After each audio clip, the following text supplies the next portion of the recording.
Hello everyone, Zellerant here, and for today's video, we're going to be talking a little bit about some of the stuff that had been announced on the 5.5 anniversary Paka Live for the JP version of Umamusume. I'd like to kind of talk about some of the things we're seeing come up on the JP version. Just as we know with independent training, we got that very early, even though that's fairly new to the JP version. So some of this stuff could be relevant because we could get it early, or just knowing that it's coming up in the future. And if you're like me and you plan to basically play this game until end of service, it'll be good to know that some stuff that'll come up at some point for us. And so I've got a couple of notes here on the few things. Now, this isn't going to be an all-inclusive coverage of this. We're not going to go into depth in the UMA skills or the support card or any of that stuff because there is that in here. Just some of the big headline things that kind of shake up things a little bit to a certain extent. So we'll just kind of scroll down here. The first thing is we're going to look at some of the new UMAs that are being introduced. Now, these ones are not UMAs that you're actually pulling for. They're just being put into the game, so we know they'll be coming up here into the future. We have, like, I can't say any of these names correct. I'm going to butcher them. I mean, I'll eventually get them once I hear them in-game, and it's kind of something I have to say over and over. When we have them ourselves, we have, what is it, Philanthropist, and this is the voice actor. This is the UMA here. Then we have Euphoria, the UMA here. Apparently, people tell me she's a really popular one. I don't know either of these two. There's the voice actor. And so we have that. And then, so there is the new UMA that is dropping. So let me scroll down to her. And this UMA that is dropping is going to be a semi-limited. So, and I've talked about some of the other semi-limiteds that have come out. Basically, semi-limited means if you don't pull them on banner, you cannot use a selector to get them. You can only get them from losing randomly losing your 75-25 on another UMA. You can get them in that because they do get added to the standard pool. You just can't buy a selector and pick them with it. So you either pull them on banner or you get really lucky and get them off banner. And this one is going to be key if I don't pass by her. She's going to be very key to it. So it is what is it? Epiphaneia. Okay. Or Epiphaneia. Someone said Epiphaneia. But that's the name of her. The big thing that is really unique to her, we're not going to go into in depth in her kit, but she is like Stay Gold. If you've heard me talk a little bit about Stay Gold and why she's like a must pull for your back enders. This one, she's going to be a must pull if you like to run Front Runner or Pace Chaser. And that is because they are now introducing UMAs, Stay Gold being the first one, now her being the second one. I don't know if there's any others, where there's two different variations of the Inherit. And you have an Evolved Inheritance, which is a better inheritance. You can only get the evolved version if you own the UMA yourself. And so, when we can kind of read the differences. If you don't own her, and basically you build her into your parent line through borrowing her, you will get this one. Increase speed by 0.05, kind of useless there, in the second half of the race. Then increase acceleration by 0.1 during the last spurt of races of 2,000 meters or longer. But when you own her and you have the evolved version of it, it's a speed increase of 0.15 in the second half of the race. Then increase acceleration by 0.2 during the last spurt in races of 2,000 meters. Basically, anything that's 2,000 meters or longer, every single front runner and pace chaser should have this because you're getting a 0.2 acceleration on your last spurt, plus a really good, a little small, but speed increase in the second half of the race. And I believe this is a current speed. If you can correct me in chat here, but I believe this is current speed, not a target speed. So, yes. So you have to own her to get the better version of this. And because of the acceleration, it's going to be very key for pace and front runners for that. Then you have some other new skills they've added to the game. They just keep adding skills over and over again. But, and this one is semi-limited, like I mentioned, so if you don't pull her here, you cannot buy her out of a selector, and you have to get lucky and get her off banner, or when they rerun her on some other banner in the future. And so, a very key one to save up for. We have that. The next big thing, and I gotta probably scroll up to find it, is the Agnes Tachyon event is getting some new additions to it. Now, I've talked a little bit about this. This is the event that I don't know if we're going to get it during Grand Live for the first time, or if we get it in Grand Masters. But this is the one where you can, this is kind of similar to the Fuji Kiseki event, as well as maybe the Gold Ship event, where you do your runs, and you get currency over time through completing the goals and all that. And you can use the currency to buy items in the shop. Now, the first version of this, the items that you could use to increase your stars on your blue, pink, and green for inheritance. And you can get 3 of them per event. And so this was going to be a good way if you get really, really good white sparks, but maybe you got like 1-star speed or 1-star power or 1 or 2-star medium or mile or turf or whatever you need. You can use this to bring that up. You can add 3 stars anywhere. You have to use them during the event, but what they are now adding is, based on the looks of this, is another item, but instead of it being for the blue, pink, and green, for your white sparks. And so you have this, and it doesn't actually say how many they'll get, but I'm going to guess it's probably the same amount, 3 per event. So just think about it from our current Umas. You're building groundwork and you get groundwork 1-star. Everything else is great.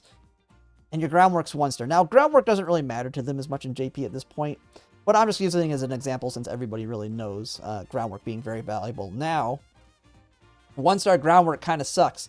You can use this item and add stars to it. Now you have groundwork 3-star or slipstream 3-star or whatever other white spark.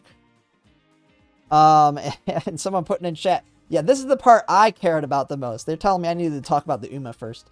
But yeah, I'm kind of a psycho. I care about the stuff when it comes to the parent making. So basically now you can slowly, over time, as we get this event, constantly keep adding like stars to it. Now this doesn't let you add a white spark, just improve the white sparks. So it won't be too, like, it'll still be good, but it won't be crazy because you're still going to always be wanting to make new parents and grandparents because they're always adding new skills to the game. So while it is good, it is just another way to improve like your best of your best Umas over time, but you're still going to always be making new ones. And then another thing, they're adding another new currency. These ability points. Let me see if it talks about this. Well, they do have skill adjustments, like we've seen with our skills. More skill adjustments coming. I don't think they have full patch notes on it, but there will be some more skill changes like they always do. But they are now adding this new ability points currency. And so right here, ability points. So using this new ability points that they're adding that you can get through events and all that. So you'll accumulate this currency through your events and other types of things. You can apply various buffs to your trainee before starting your training run. They highlight that and bold that very clearly because you do it before your run. So there's not a lot of details on that yet. But if you're like me, who glues 100 plus Umas to make my ace, this currency is something you can blow through very quickly. Now you can use carrots as a substitute. So people like me who will probably blow through this thing like crazy will have another thing where we're going to be spending carrots to start more runs. Not only do you need to use carrots for more TP to do the runs, but for this buff as well, potentially. But what these ability points can be spent on for your run. So the first one are some examples of things you can buy. Grants the good condition for your trainee at the beginning of the run, which reduces the cost of learning skills by 4%. Think of it as like Fast Learner, but Fast Learner is 10%. You can just outright buy yourself 4% skill cost reduction with these ability points. Now, it does not stack with Fast Learner. So if you're like building like me and trying to build for the top 96 for League of Heroes, you're still going to want to get Fast Learner, and you're probably not going to waste these ability points for this because you want Fast Learner when you're trying to make that God run. But 4% is fairly decent for your average person who maybe doesn't do a crap ton of runs. As someone was mentioning, right now in JP, they're getting up to like 9,600 skill points on a run. And so when you do 4% of that, we'll just round that up to 10% to do easy math. But if you do 4% of that, it's basically 400 skill points, which is effectively, this is buying you an additional gold skill equivalent of skill point. So full entire gold skill worth on this one. Now, Fast Learner, of course, can buy you basically 2.5-ish. But for the people who don't want to do a lot of runs, this could be very good. The second thing you can use the ability points for, grants 2 of whatever this is saying, good condition for your training at the beginning of the run, which prevents mood down effects from events once for each one of them you have. So you have basically 2 protections from mood down. So you get your random mood down event that just wrecks you. This is like protecting you from it. It's just 2 immunities to mood down. So yeah, that can help with consistency basically. Because I've had runs where the mood downs just completely derail the run. Although I will say the runs where the mood downs completely derail it, it's a lot more than 2. It's just like mood down. Okay, mood down again. Oh, mood down. 3 mood downs in 1 turn. But I mean, this can protect it, I guess.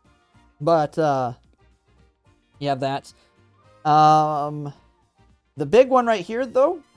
So down here, 3 random general factors or white factors that weren't chosen when obtaining factors will be given to your trainee. I don't think it gives too much details on that, but this kind of sounds like a guaranteed skills from inspiration. Or, I mean, someone can tell me in the chat if I'm wrong here, but this was like giving you more, like, making it a little bit more consistent on getting the specific skills that you need. So, hopefully, yeah. And then, let's see here. That was that one. So, we have that.